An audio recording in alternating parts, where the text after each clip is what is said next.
Hello to all of you. Welcome. A surprise for these who are used to our webinars, to our world tour webinars. Today we will speak in English because today we focus on the expats arriving in France, which means we have to usually speak English with them. So today the webinar will be in English. Welcome all of you.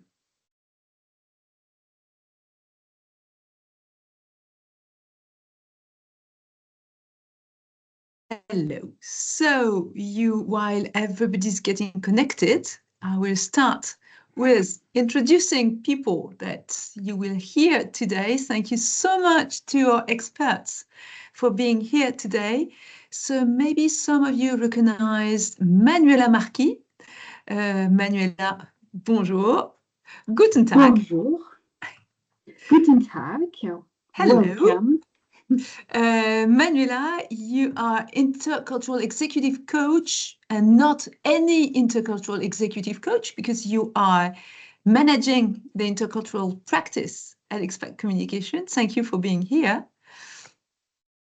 Just tell us maybe just a little bit about you. So I said Guten Tag. What does that mean? Well, that means a German is living in France since, well, a couple of over 20 years, meanwhile, with a double nationality, German and French. And, well, living the double culture at home with my kids and my French husband. And, of course, living every day working with the French. So I'm on board and happy to work with expat communication since, well, it's already 6 years. And, well, the subject is the French, and you have to love the French to understand them, which already Kurt Tucholsky said. It's an author, a German author from German. So you have to love the Germans to understand them. And my motivation today is to share with you insights which I probably would have loved to have way back when I arrived in France. So today I have a double role, Alex, I guess, being kind of expats, but also the interculture expert at the same time. Thank you very much, Manuela. You have to love the French to understand them. I remember that. And I am part of the issues that Manuela can have some days, because I work very often with Manuela. Sometimes I see her eyebrows just getting up of, Alex is really French, because yes, I am really French. I have been abroad for years, but not enough to erase my strong French culture. And so I will be the example of the French one in this webinar, and I will be facilitating. We will have 4 steps in this webinar. Just before I introduce our guest today, we will first have a look at the main cultural differences between France and the rest of the world. So it means the main cultural French specificities. Manuela will explain the pitfalls of intercultural relationship, give some keys to better collaborate, and we will see ideas of programs or any tools that can help in this international collaboration. Before getting there, I have the pleasure to introduce Arun. So Arun Sharma, who is Global Diabetes Director at Servier, who arrived in France about a year ago from India, but has a terrific international experience. So he will be not the Indian speaking about France, but really someone with a huge international experience that can testimony about what it means to be here in France. Arun, hello, nice to see you. and Manuela for the warm welcome and hello and bonjour à tous to everyone. It's a pleasure to be here. And like Alex said, I come from originally from India and I've been here in France for almost a year.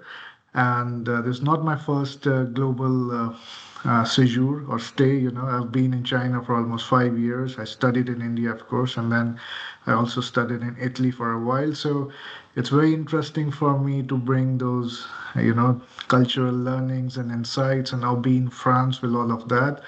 And of course, I think I've had my share of interesting experiences along the way, which I would try to share with everyone today. And yeah, I think we look forward to an interesting time and really happy to be here. Thank you very much, Arun. So my first question will be for you. But while I ask it to you, maybe everyone who is here in the chat can, well, hello to all of you, and maybe you can also answer the question. Arun, my question is, so you've been abroad in many countries. What was the most difficult for you when you arrived in France for work? So yeah, I think it's a twofold question, because you encounter some challenges in your professional journey or professional life when you come, and then there's also a personal domain of it, and sometimes they both overlap. I think the biggest challenge or like a culture shock, I would say, when I came to France, especially in office, because I come from a culture where we are very extrovert, we talk to people, but the culture is a bit more informal, so you don't say hello or like good morning to everyone you meet along the way. You say to people, do you know? So for me, when I came and I realized that everyone is saying bonjour, and it took some time to adapt to say it to everyone, even to people I didn't know. And sometimes you will say it and you will not get it back. So it was kind of, bit of an different experience when I came here. But then over a period, you understand it's part of the code. And I have a very funny anecdote, if you permit me. It's though not on the professional, but on the personal front. I remember the first time I went to visit the area around the Pantheon, and I was taking a bus back, and I think I was a bit stressed that it's not the right number bus, and I could not find the tickets in my phone. So I just made the mistake of entering the bus and talking to the driver directly, that, hello, sir, can I get a ticket?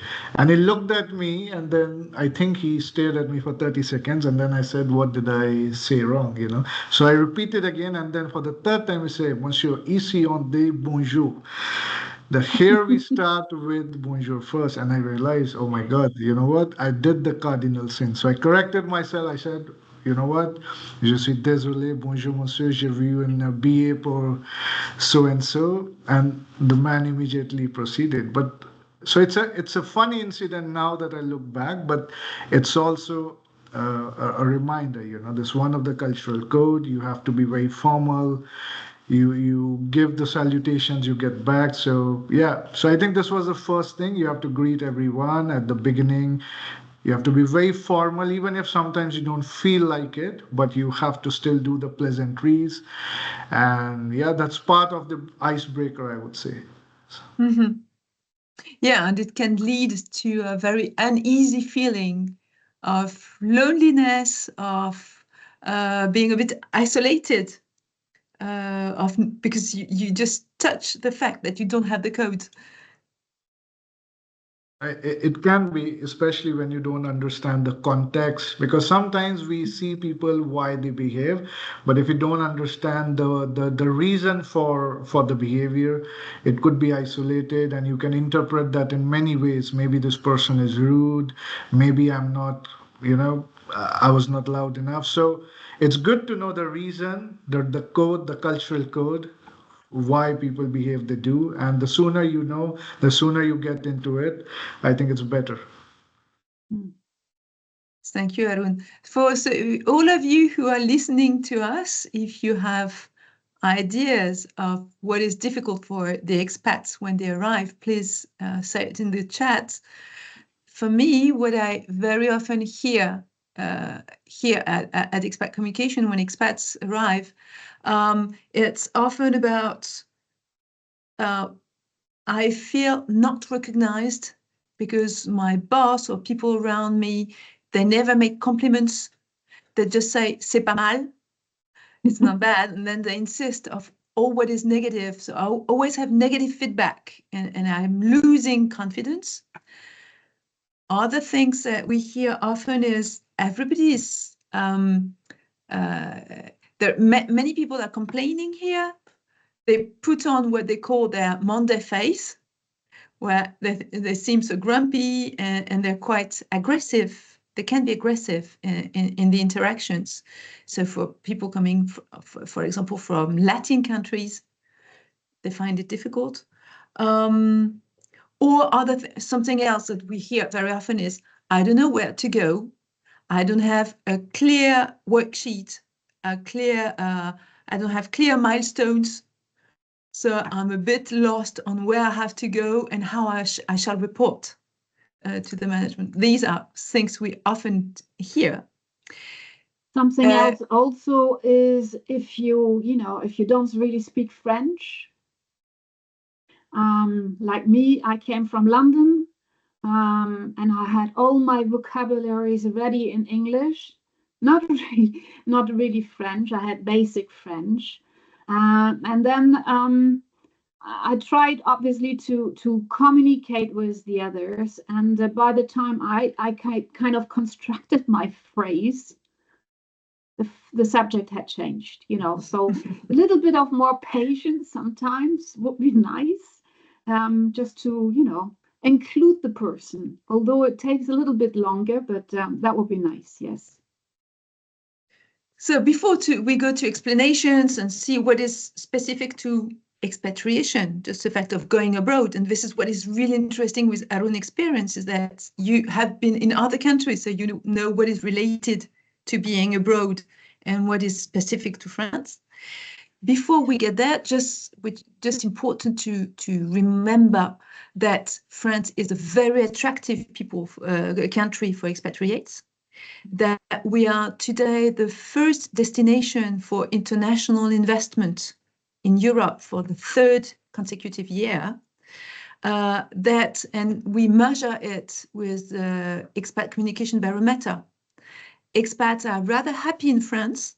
We will release the latest data next week, but we know that France is one of the countries now where the expats are the most happy. So we have rather positive data, but Manila, however, it is complicated to integrate, whether it's in France or anywhere. And as an intercultural and expat coach, you have some tools to share with us about that. Well, yes, there is this Kübler-Ross change curve. It's also known as the emotional response to change, when we change something in our life, at least big changes. And then when we go abroad, yes, we could have a shock.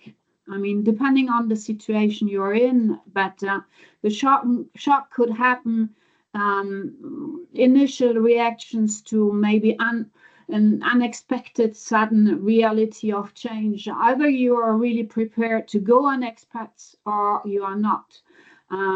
Or you come into an event and a moment in the country and you're really under shock because you can't believe it, what you are living through, and there might be something which might be triggering you, and it could eventually go to a denial. You might be in the surrounding, you might be refusing what you really see. The denial could be to minimize the impact of what you're going through. You downplay the move.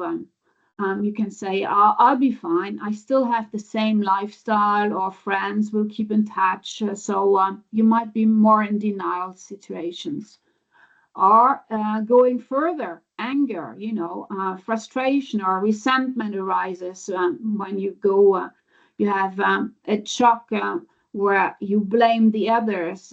Why didn't anybody warn me about it? Could be also, you know, it's I didn't know this, nobody informed me. The job is not like I looked for it. So anger could arise, and then you bargain. You kind of start bargaining with yourself. You know, it's trying to find ways to go out psychologically, meaning I go home maybe earlier, or I get some friends over, or I find something where you feel better. You know, maybe I can extend my visits, or I relocate back after, you know, a year already, you know, kind of finding solutions in between, where you might be, you know, coming down to depressing, where you realize you miss everybody. Maybe family is too far, friends are too far, food is not as you think it was, or it's not the same, at least that's for sure. And even small things might trouble or trigger you. And I don't belong here, maybe even, you know, it's and once you're down at the bottom, the good thing is about it, there's always an up afterwards. So, however, yeah, it's a kind of going by an acceptance where acknowledgement of the new reality begins, and there's less resistance to it.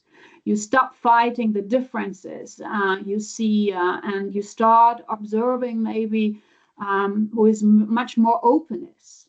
This is my new life now. It's not perfect, okay, but it's not bad either, you know. So you try to experiment then new behaviors, new approaches in your new life. You start learning local language, maybe also join local groups, test new ways of working maybe, or explore new cultural norms. And once you have this, yeah, you go in a commitment with yourself. You go in a decision part to try new ways of living and working with confidence and growth. And you figure out how to make this work, and find a routine and friends and going out and adapting, enjoying. And this kind of curve could, you know, happen straight at the beginning, could happen maybe 3 months after, could happen 6 months after, you never know.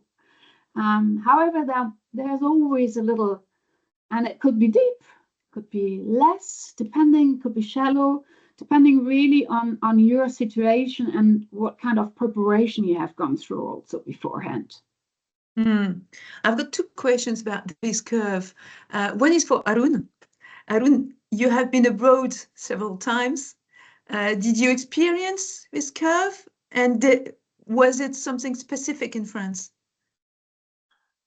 I think I never looked at, you know, I mean, I wouldn't say I knew well about this curve in my earlier 2 stays, you know, but now that I look back, I think I have gone through, you know, several phases of it, if not all, at least some of it which I can pinpoint. But if I specifically have to mention about my current journey for the past year or so in France, I could definitely see myself on that curve at a few places. So it does happen. Maybe sometimes it doesn't happen in the same order, but those are the phases you do see, and I totally agree. It does happen, and yeah, I think once you know understand that acceptance phase, you know, the break-even point, once you get there, I think things start getting better, and a lot of that also happens, I think, when you get better with the language. If you don't speak as good French, so I think once you get good with language, you get to that acceptance phase, it gets better. So yeah. First key for all these who are listening to us and who are foreigners in France, first important advice, of course, the language. Second question, I said I had 2 questions. The second one is for Manuela. Manuela, this curve is not specific to France. It's for any expat anywhere in the world. What would be specific for France and which would lead us to I guess, I'm sure it just depends on where you come from, So is a culture shock more important depending on the country where you come from? And who would have the biggest culture shock arriving in France?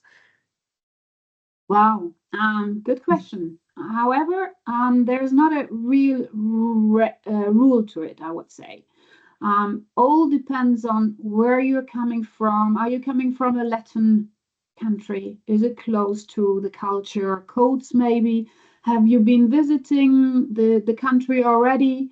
How far have you prepared yourself coming to France? What do you know about, people, country, history, traditions, that could be one element also which helps. So there's not a real rule to it, I would say. It's kind of human, as Kubler-Ross, who has created this change curve. She really, it's going with your emotion, and your emotions are human. So every human is different. But however, if we get to the distance between different cultures, it can be modelized. And we use the GAPS MOVE model, which is one of the possibilities, but with expert communication, we work with that model of representing the difference between France, between any cultures through diverse dimensions. How would France fit with, for example, the major countries that have been written here? Good question, yes. How would France fit? Well, France is a Latin country, so it's really France. I wouldn't, it's part of Europe, so you could think Germany and France is very close by, and probably they might have the same codes, right? I did think this actually the same at one time, but then I figured out it was not. So you could be far away, and maybe Morocco having a couple of French codes, but then again, you see, not really. There are big questions or big percentage, at least as per GAPS MOVE, in terms of culture match. So here we have different countries. We're talking about India having 51% of culture match with GAPS MOVE system. We are having Morocco with 63% culture match towards France. And then we have China with 55, Japan with 60, US with 49, India and Germany 54. No. Okay. Brazil, so it must be hard. Sorry. It's not India, it's Brazil. So Brazil and Germany 54. So yes, there's a difference. Yeah, all these match are very low, actually. Under 70, we can think that really the distance is important, and we see that there is absolutely no link between geographical distance and cultural distance. And Germany is a great example for that. And we have so many expats here coming from Germany saying these French are really weird. Well, having like a figure doesn't really mean anything because we have to go into details. How could we, what could be the dimensions, the more important to explain the French culture, Manuela? Well, before we go into the focus we're gonna go on is, I think there is this slide with the true voyage of discovery consists in not in seeking new landscapes, but in having new eyes. It's coming from Marcel Proust. And I really like this saying because it evokes the idea that travel above all transforms the way we look at the world.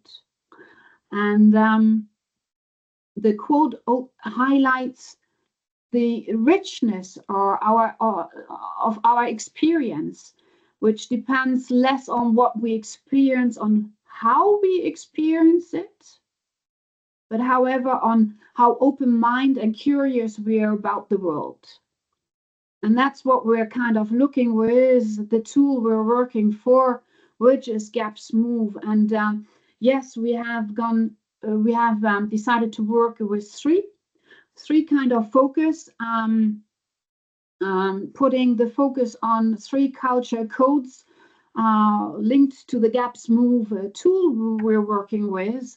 And GAPS Move has, the system is working with 6 key skills, which are kind of interacting, discussing, negotiating, deciding, coordinating, motivating. I mean, these basic skills we have when we communicate with the others. And within each of the skills, there are 3 culture dimension linked with. And there we're, well, so 6 times 3, there are 18 different culture differences we're working with. Here we just focus on 3. Let us have a look at time management and conceptualism and the approach to conflict. So the first of all is time. Time, and you see the bar on the above, measured times versus flexible time. You see the little flags above showing us where we stand out of the 7 countries we have chosen to share with you. We have Germany, US, Japan, and England on the right-hand side, and we have France, China, Brazil, and India on the left-hand side, much more flexible. So what is the difference between measured time and flexible time? Well, measured time, you're kind of looking at your agenda in details, minutes by minutes. If a meeting starts at 9, you're starting at 9. It's 1 point, and you finish at time, which is also linked with measured time. Where flexible time, yes, time is kind of abundant. You have time. So relax kind, you know, it is, however, sometimes, and a lot of times actually, in last minute everything comes urgent. So the time you have might be, you know, very creative sometimes also. I don't know, Arun, tell me a little bit about your experience about time. What have you gone through? Yeah, no, I think I relate to it, you know. So because I understand with the flexible time, the concept that we have, but I would say even within the same country in different contexts, it differs a lot. Yeah. You know, because I've been in both environments in India and even in China. I would say they're not very dissimilar, where people would, you know, take their time with the deadlines and be willing to even change the deadlines if they felt a better thing or a better result could be achieved. So I think sometimes, I mean, it's also a cultural code that I personally feel more comfortable with, that I would rather try to get more time if I think I could do a better product or if I can improve the efficiency rather than meeting an arbitrary timeline. So often it happens, I do challenge, you know, in my current role, I do challenge the timelines. Why is it like this now? Why not 2 days later and all? So I relate to it, but I try to be somewhere in the middle, you know, because it's not good to be on either side, especially in the role I am. So I strive to be in the middle. Mm-hmm. And here Yeah. it's very interesting because we see that France is in the middle, and Beatrice, who makes comments in the chat because she sees very often the expatriates who arrive at expat communication for the trainings, and depending on their arrive, they have a totally different perception of France because France is in the middle.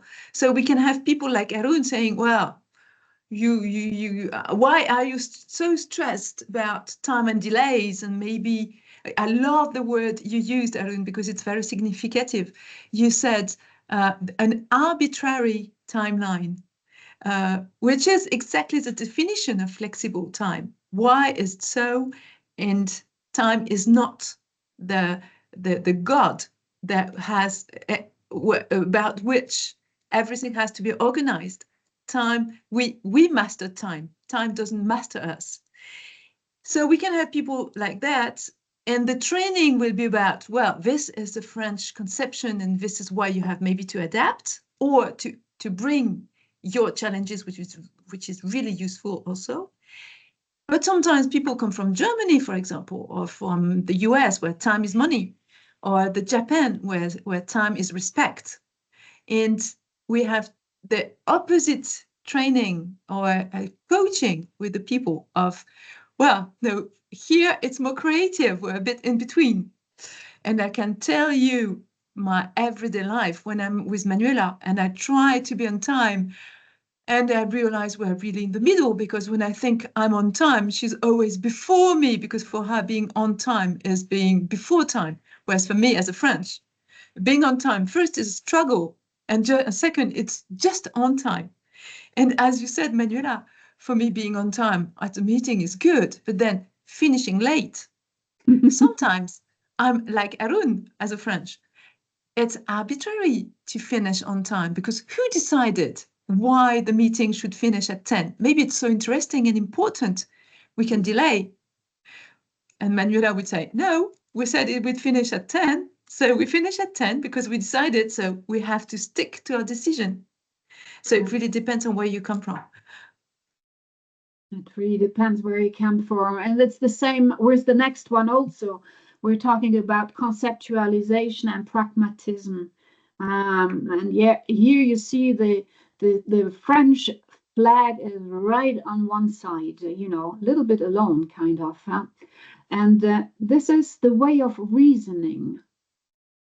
It's the why versus the how. It's often theoretical, and conceptualization is really the theory within this concept. It's abstract. It leads to seek to convince and even explain through the power of ideas. Whereas pragmatism is really considering considering a project which is much more materialistic. It's going with hands-on. What is the practical side to it? How do we need to go ahead? What is it behind, step by step? So the result often is it leads to tension and to impatience, because while one is wanting to move forward, is the other one is still redefining the why. So so there is a real gap a lot of times. And for instance, the word, I mean, from the German side, the word concept, which is already from the word conceptualization. The French, when you draw a concept, Alex, what would you do? I have an idea and I try to refine the theory, because for me, we cannot make something if we have not thought it. Yes, of course. But then again, you know, the German would have the concept. If you ask them to do a concept, they would go into deeps. You know, they would take a week going into each step of it and having a kind of plan of action, you know. So much more time invested and hands-on. There else is a difference. And, you know, when you expect just an idea or the other just expecting the plan of action, there is a gap, definitely. The German concept is a concept car, for example. You can drive it. What about you, Amanda? Arun, did you experience that very conceptual side of the French? this is one domain where I initially struggled with a lot, to be very honest, because I was earlier within the same organization. I was working in the Indian affiliate where the idea was no matter the problem, you have to find a solution. And you mentioned jugaad in the beginning. We have an Indian word called jugaad mindset, which is to find a way to do things irrespective the situations, irrespective the circumstances. So it's always like water, you have to find a way to flow. So I think this is how we work. And then I think coming to the global headquarters after a year, I think it was a bit challenging to see, and you would often feel that you are being dragged, you're being, it's like you want to run, but something is holding you back because you would spend endless times in meeting and discussions. So, which could often lead to frustrations, and it's very common to see. But then again, over a period, you find a system that, you need to find a way to network, to convince the stakeholders, and the sooner you do it, the quicker you can move from conceptualization to the action phase. So it's a good compromise, but I have suffered a lot because of it initially, but I think now I understand how to overcome it to some way, to quickly move from the concept to the action phase, to build listening, to build networking. So yeah. Manuela, because this is really one of the tough points of the French. There are points on which they can move, for example, time, we are a bit in the middle and we can go from one side to another. If you tell me, Manuela, that no matter who is right, for example, what is important that it works, I'm getting into resistance. Because here I have my French instinct of, no, I have to be right. It's so important to be right. And then if it works, we will see. But how do you explain that to the foreigners who come? Because you said to work with the French, you have to love them. I changed a bit what you said, but how is it possible to love people that conceptualize so much?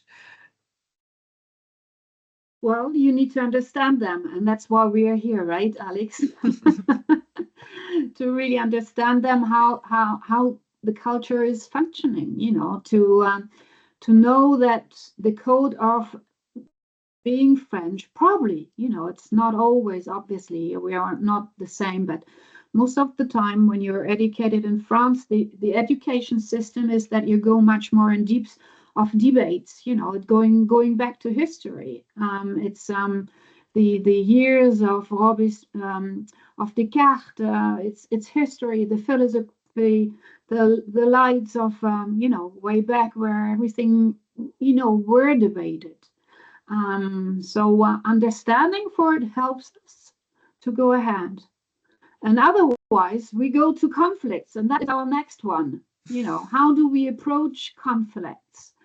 And that's, you see on the scale here, we have the French are kind of hidden, right, on the left-hand side, right, where we see kind of arguing. They're in the open conflict each time, arguing, sharing, going, well, much more in terms of power struggles. Whereas on the other side, maybe, I don't know, Aaron will tell us in a minute, but India and China might be more for in between, where Japan is kind of balancing it out and Germany trying to find a compromise in between, and the US and Brazil is they are looking for a win-win situation, so to succeed together. So yes, there is this misunderstanding each time how you react to certain situations. And that is all about in our day-to-day communication, right? What do you think, Aaron?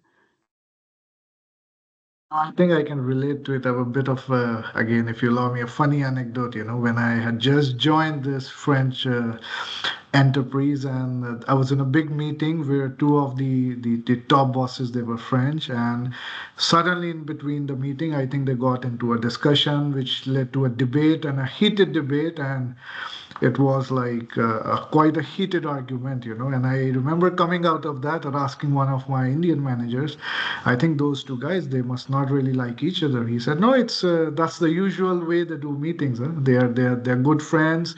There's the normal way they do meetings. So for me, it was strange because usually I think in India we traditionally have been and to even now to some extent we are conflict aversive, and we try our best to avoid conflicts. But if we see that it's escalating to a point, we then try to take it offline, that you know what, let's take it offline, or let's discuss it after the meeting.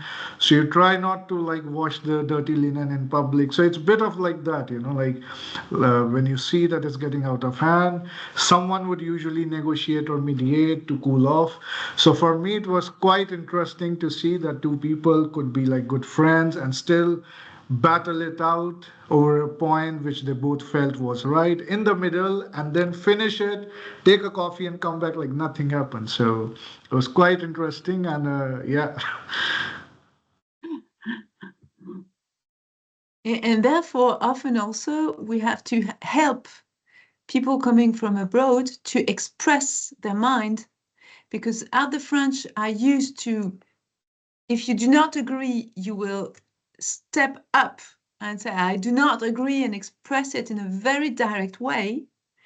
If you do not do it, then everybody will understand you agree and not take into account your opinion. So if you want to have a voice, sometimes you have to speak up like the French, and you need training for that, because it's absolutely not natural. How are you dealing with it now, Arun?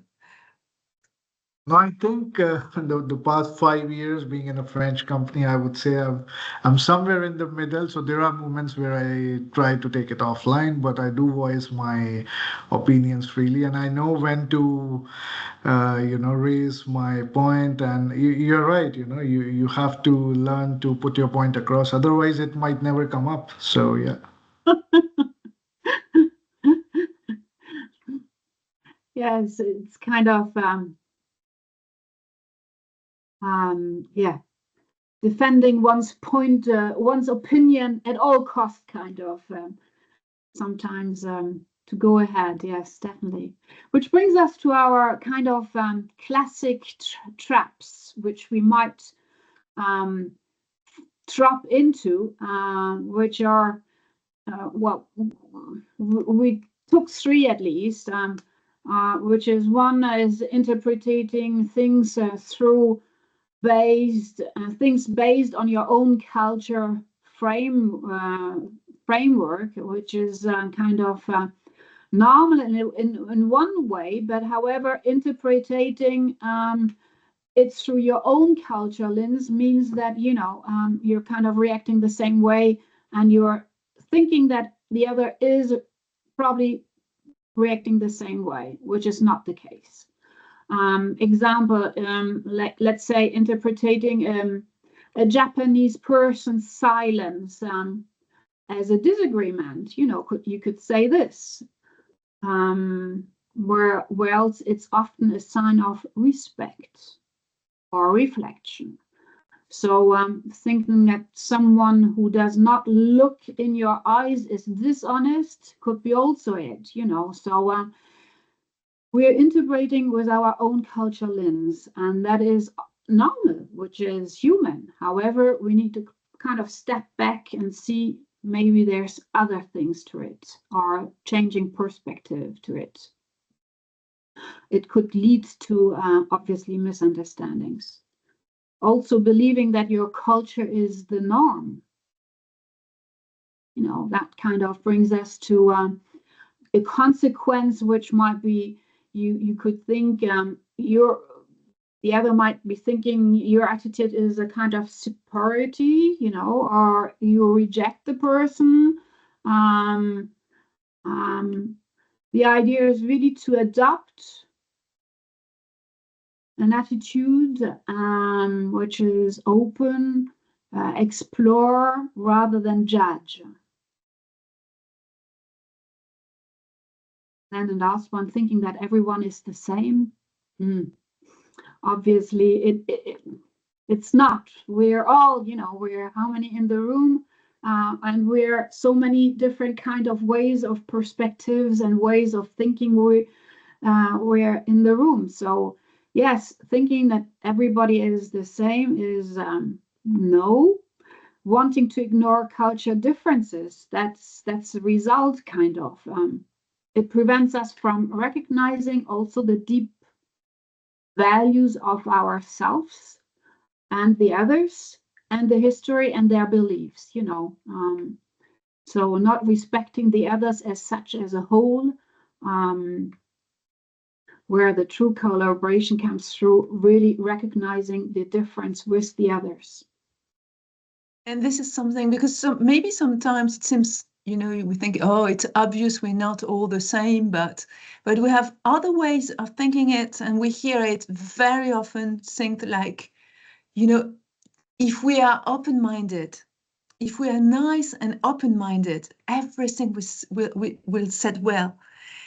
And it doesn't work that way. And you can have the best intentions in the world and try to be as open as possible, and still not arrive on time, and still interpret things through your own lens, and still thinking that your culture is a norm. It's not a matter of being open-minded. It's a matter really of cultural intelligence, which is more complex than just being nice. I don't know what you think about it, Arun.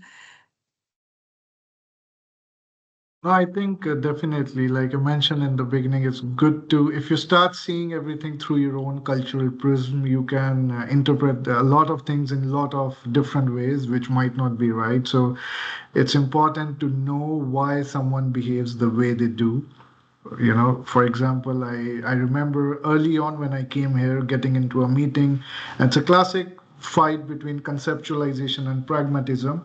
I think I explained my logic and I moved too quickly to the pragmatic part, while the other teams, different department, they were still on the conceptualization phase. And I think we hit an impasse, and it was frustrating for both ends, and I was like, I don't know what to do. And I think it's at that time I benefited from a workshop like this, and I understood, I think we need to go to the roots. I took them out for an office for informal lunch. We discussed, we bonded over a few other things, and then we discussed the why of it, that why we should do it. We really spent time, and surprisingly, I think it came through and things moved very quickly. So for me, I think it was a very good lesson. Don't think just because you have logic or you think you are right, everyone will follow. No, you have to put yourself in their shoes. So yeah. Yeah, definitely. And that brings us to the next slide, which is the 5 keys to integrate. Oh, the next slide, which is yes, for all of us, which is kind of a recap of what we just said. Listen, observe, ask. What was it? Listen, reserve, ask question, dare to talk about your culture. These are the keys to as expats to go ahead and also HR, because that gives you the opening to understand the others. And then the other tips which we would like to share with you before the end is the keys of integrating well into a French team for the expats is the respect of hierarchy while daring to debate. Dare to debate, as you said, just Aaron, and don't hesitate to ask question or express the reasoning behind it. Pay attention also to the formal language, because the French language, the French, it's the language which is kind of very worked. It's very elegant. Yeah, that's the word, elegant, and the ability to express oneself is not given for an expat in the beginning. So at least try to find a little bit of kind of vocabulary in the beginning. Understand also the boundaries between professional and private life, because that is one code of France also. When I came from London, London was not the same, it was kind of linked professional and private life. And here suddenly I needed to spare and make the difference between it. everybody went home afterwards. So it's strange for me, you know. Participating in collective rituals, that would be giving the way of getting into the integration part, and then obviously accept criticism as a tool to improve or for improvement, which is kind of, yes, it gives you a kind of growing moment for you as an expats, I would say. See it positive, you know. And something else we should add, Aaron? I think you summed it up very well, Manuel. If I just have to, put a mantra which I put for myself, I tell it to my colleagues who come here as well, it's a summary of what we discussed, like conceptualization, the fight between pragmatism and that. It's like, don't be in a hurry, learn to enjoy the ride. So you don't have to be always the first one or the quicker one to do things. Learn to spend time with people, learn to network, be open to spend time in long meetings discussing the why before you go to the how. So yeah, and learn to enjoy the ride. Go with the waves. Yes. Yes. A good way to learn how to love the French. Yeah, you are. I told you. And which brings us to the HR and global mobility keys. Obviously, when we talk about integration, it's a two-way process. It's them and us and we together as working together, moving ahead and making it happen. So the best practices for an inclusive welcome would be really to look into the administration part and helping the expats, the people integrating. I mean, which we obviously do when we go on board in the company. However, there are papers much more for expats coming up, and they definitely need the forms are in French. How can you help them with a little bit of translation, or which form needs to be sent where, so that will be the administration part. Obviously, mentoring is another good element to bring ahead, putting peers maybe in place, being there for them on a regular basis. Which brings me to French language course. Obviously, yes, that helps to understand. When I came, I had kind of 3 words in my hand, but now, yes, when you can share your ways of thinking, that helps in the communication, obviously. And what also helps is the intercultural training. Yes, definitely. To understand interculturally the codes of the country they are coming from or they're going to, this, brings you forward. Something to add? Alex, did I miss something? I don't know, it's very complete. And I love this idea of a two-way process of course, the adaptation effort is on the expat side.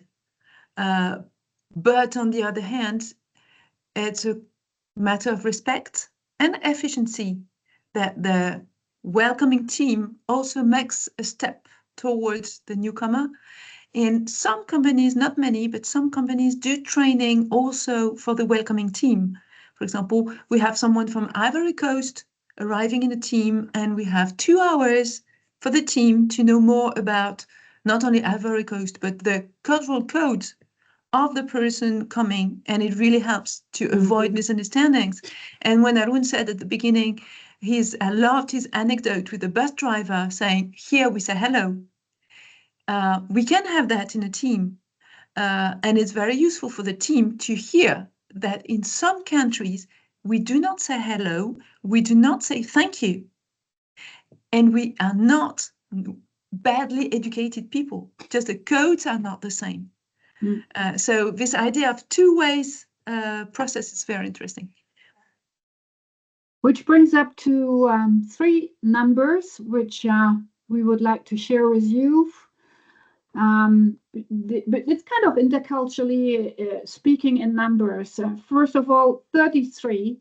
When we talk about interculture, the culture diversity in the workspace offers obviously many advantages, particularly in terms of innovation, financial performance, and productivity. So there is a study, according to the study by McKinsey and Company, companies that value culture diversity within their team are 33% more likely to achieve financial results above the average of their sector. So that already speaks to interculturally understanding. Also, which speaks for it is 60%. 60%, what's more, a Deloitte survey reveals that culturally diverse teams are 60% more likely to come up with innovative and creative ideas. So speaks to have more people diverse in the teams. And then also 80% intercultural training in company offers many advantages, particularly in terms of improving interpersonal relations, financial performance, and productivity. So there's another study which has been brought out by the Observatoire de la, so it's a French one, Observatoire de la diversité en entreprise. And it says that 80% of companies consider intercultural training to be an important levier for improving relations with multicultural teams. So here you have it. It all speaks for interculture, right?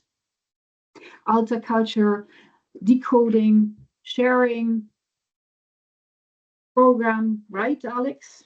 Absolutely, and we have just a few minutes left, but important also to see how you can achieve that. How can you build in your company this move of two ways to be sure that when you have expats coming in, it's not only them who adapt, but also the team, the culture of the company who is changing to foster diversity and take advantage of it. Well, you know, expat communication, where we have the services both for expats, but also for international teams. And what we can do, what would be special, and I hope you have felt it with this webinar, is that we will tailor design any program for your expats and your company. For example, things we can do when we do conferences or when we do workshops for expats or when we do coaching, we always adapt the coach, but also the content to the specificities of your need for that program. We would not do the same training for Arun coming from India with a huge experience and a high level of responsibilities. He would not have the same coaching as someone arriving from just one country with no other international experience, and it will change totally. We will not make the same conference for people, very senior people, and often we do it for graduates or young, you know, just after being students. And then we, for example, for integrating in France, we learn them how to do the French way. This works really well with people in their 30s. I don't know if I would have taught Arun to say, as the French do it, or to be able to make a Monday face. You know, people on the Monday in France, they're like, and we try to explain why, but then with the youngest, we just ask them to put the Monday face on for when they arrive in the service. So everybody's like, and it works well with some people. So what I wanted to say, that we adapt totally to the level of the people, to their experience, to the challenges they will face, and we can do it in many different formats. One being, for example, coaching when it's just for one person, or we can do workshops. For example, if we have a Chinese coming in a French team, then we can have a workshop for the French team, or we can have conferences for the whole company if you think that there is an issue with cultural diversity, cultural integration in your company. So many different kind of programs that you can choose. Do you have any questions in the chat, or Arun or Manuela? I'm fine. Happy to have the chance to share with you a couple of codes of the French, or of the French culture, I would rather say, and happy to see and share with you in the future. Great. So you have the date for the next webinar about Morocco and people for the cooperation between France and Morocco, and see that it's not because sometimes we share the same language that we share the same culture, and it's a big source of misunderstandings. If you want to give your advice about this webinar, it would be absolutely great. So please do just with this QR code. While I would love, Arun, that you tell us your last advice. What would you say to an expat arriving in France? And I will have the same question for you, Manuela. I think my last was, I think we discussed on a lot of themes, so it was quite interesting for me to revisit this journey, because some of the things I had forgotten, but I think the webinar gave me a good opportunity to recapitulate my thoughts. My last thought would be, prepare well in advance, learn the language, and be patient. Be patient. Don't try to do things too quickly, because it will happen on its own time. So yeah, just be patient. Yeah. Thank you very much, Arun. And for me, it's the same kind of. I would have loved to have this kind of learning about codes and culture codes. When I came to France, I kind of thought, yes, it would be the same. But yeah, I would have loved to have this kind of training, coaching, knowing people who could talk and share with me, yes, these kind of culture differences. So definitely go for a training or understanding, and open up, I would say. Thank you very much, Arun. Thank you so much, Manuela. And to all of you who were here for the foreigners arriving in France, all the best in integrating this country. And we hope that soon you come to love the French as much as we all do here. They are great people, actually, once you get to know them. And for all of you who work in international mobility, we'd be very happy to go on the discussion, to deepen that discussion with you, because there is so much to do to improve the integration of expatriates here in France. It's not the easiest country to integrate in. So everything you can do to help people is great. Have a nice day. Bye-bye. Vive la France. Merci, Arun. Bye-bye. Thank you. Merci once again.